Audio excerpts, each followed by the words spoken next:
concessionaires sought to pass on to the consumers by increasing rates to cover corporate expenses such as donations, travel expenses, sports expenses, legal and arbitration fees, and corporate income taxes. Gastos nila, taong bayan ang magbabayad. Through this same agency treatment, these companies have abused the system even further, determining that the maximum 12% limit rate of return imposed on public utilities do not apply to them as they are mere agents. No wonder skyrocket na po ang kinikita nila.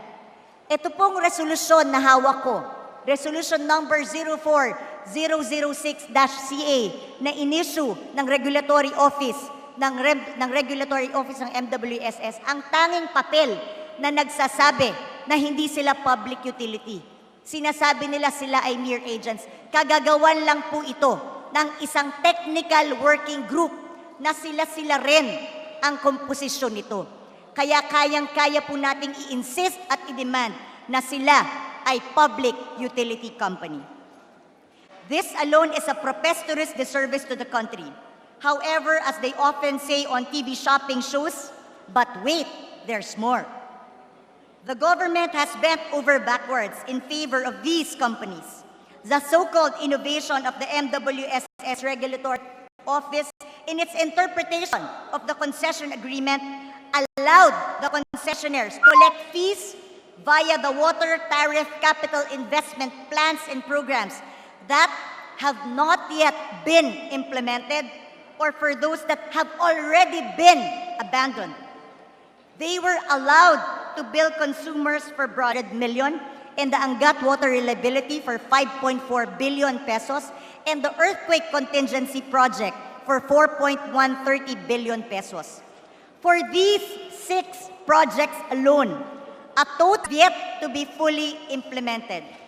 To name only a few, the Wawa Dam, which is a 732 million project, the Laguna Lake project, which is a 100 million project, the Laiban Dam project, which is a 56.262 billion pesos, have been billed in advance from the Filipino people. I ask, where are these projects today? Why is it that the benefits from these haven't been felt by the Filipino people?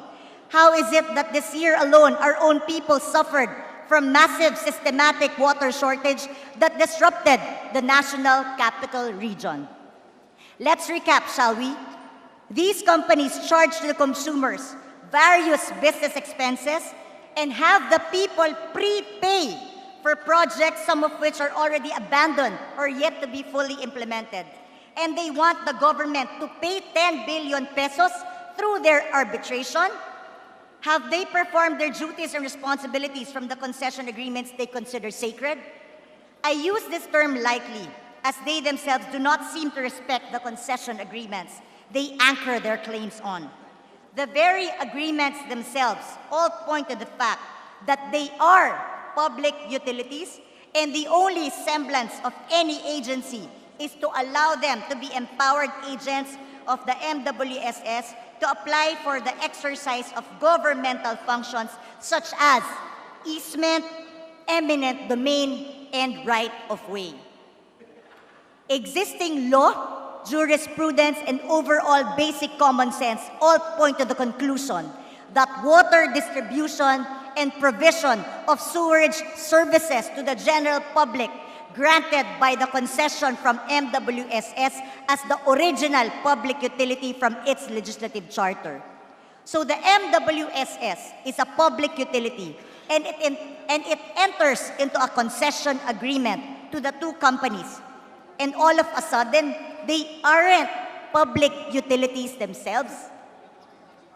But let's focus on the other issues from now. After all, they want government to uphold their concession agreements.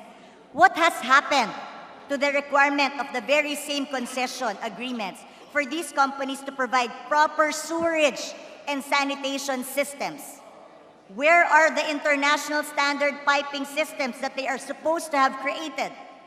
Ladies and gentlemen, my colleagues, these concessionaires, these companies are still using the drainage systems of the DPWH. These drains are ill-suited for sewerage and sanitation, and once the annual rains come, sewage is included in the floodwaters, increasing the spread of diseases such as leptospirosis, dengue, dysentery, among others, as well as causing the spread of toxic elements that are hazardous to the public. When we experience services that we are not satisfied with, what do? As consumers, we can choose not to patronize these establishments. Pag hindi tayo masasaya sa serbisyo, anong ginagawa natin? Even with more than a decade to go, under their current agreements, the MWSS did the unthinkable. In 2014, it extended these agreements by an additional 15 years to expire in 2037. So again, let us recap.